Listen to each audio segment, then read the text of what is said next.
Please everybody. Question number 70th. Find the direction cosines of a vector R which is equally inclined with OX, OY and OZ. कोई vector R जो है वो equally inclined है किसके साथ? OX, OY, OZ, मतलब X axis, Y axis and इसका मतलब क्या है? What you can infer out of this? इसका मतलब है alpha is equal to beta is equal to, I hope this is okay. अगर इक्वली इंक्लाइंड है तो अल्फा बीटा गामा तीनों इक्वल हो गए। आगे if mod or the magnitude of r is given, find the total number of such vectors। ठीक है, ये r given होना चाहिए किसी वैल्यू के बराबर, कुछ ऐसा नहीं गिवन। हाँ, यूनिट वेक्टर तो नहीं है, क्या कह रहे हो? एक प्लेन में एक होता है 8 प्लेन नहीं, मेरे हिसाब से आर की वैल्यू गिवन होनी चाहिए थी। आर वेक्टर का मैग्नीट्यूड गिवन होता लेट्स सपोज इक्वल टू 1, तो मैं थोड़ा इस पे खेलता क्वेश्चन पे। ठीक है, हाँ जी। सर एक जैसे एक एक्स वाई जेड बोले में एक हो गया, एक माइनस एक्स वाई जेड जैसे आ गया उस पे पहले इस पे बात करें ना, जो बेटा अल्फा और बीटा और गामा इक्वल, मैं कहता हूं ये सब किसी थीटा के बराबर है। सही है जी, तो इसका मतलब cos square alpha plus cos square beta plus cos square gamma is equal to 1 होता है। श्योर। इसका मतलब cos square theta plus cos square theta plus cos square theta, तो 3 cos square theta is equal to 1 हो गया। इसका मतलब cos square theta is equal to 1/3 हो गया। इसका मतलब cos theta is equal to क्या हो गया? 1/3 का रूट, और साथ में क्या ले गया? Plus minus sign.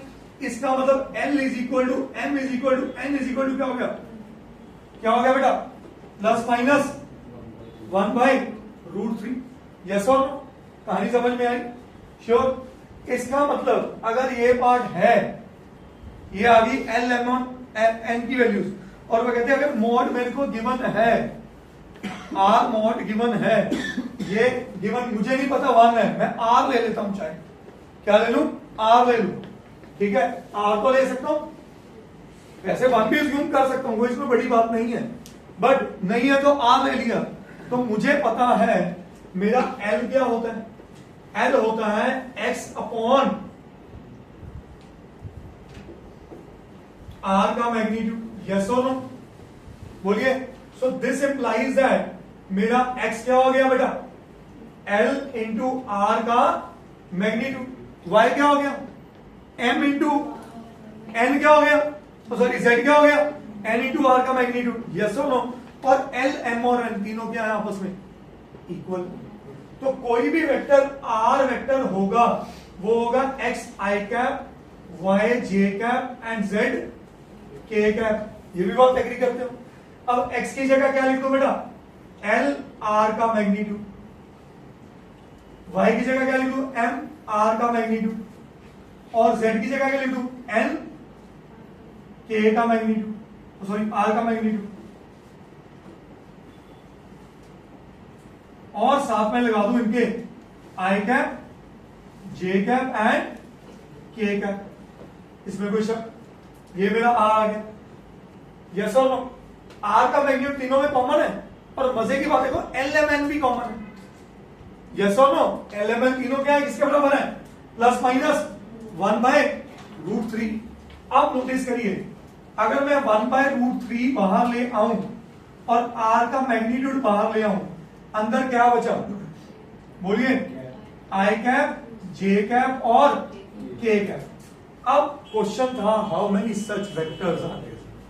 How many such vectors are there? तो वहां पे फर्क आना है इनके सिंबल्स का, प्लस माइनस का। पहला केस क्या होगा? पहला केस होगा तीनों प्लस। अगला क्या होगा?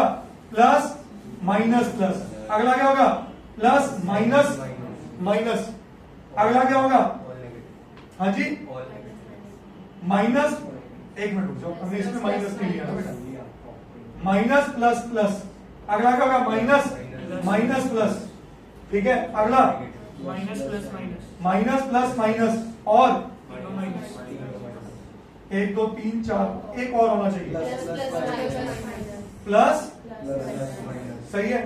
अब इसको ऐसे सोचो, ऑप्शंस कितनी, 2, प्लेसेस फिल करने की कितनी थी, 3, तो 2 की पावर क्या हो गया 3, फंडामेंटल प्रिंसिपल ऑफ काउंटिंग। ऐसे भी 8 ऑक्टेंट होते हैं, 8 ऑक्टेंट होते हैं, हम उस वे से भी सोच सकते हैं। तो हमारे कितने वेज बने 8, तो कितने ऐसे वेक्टर्स निकले 8। क्या ये बात समझ आई सबको? क्वेश्चन क्लियर हो गया? श्रेष्ठ आपका डाउट था कहां गया? ठीक है, करिए। ये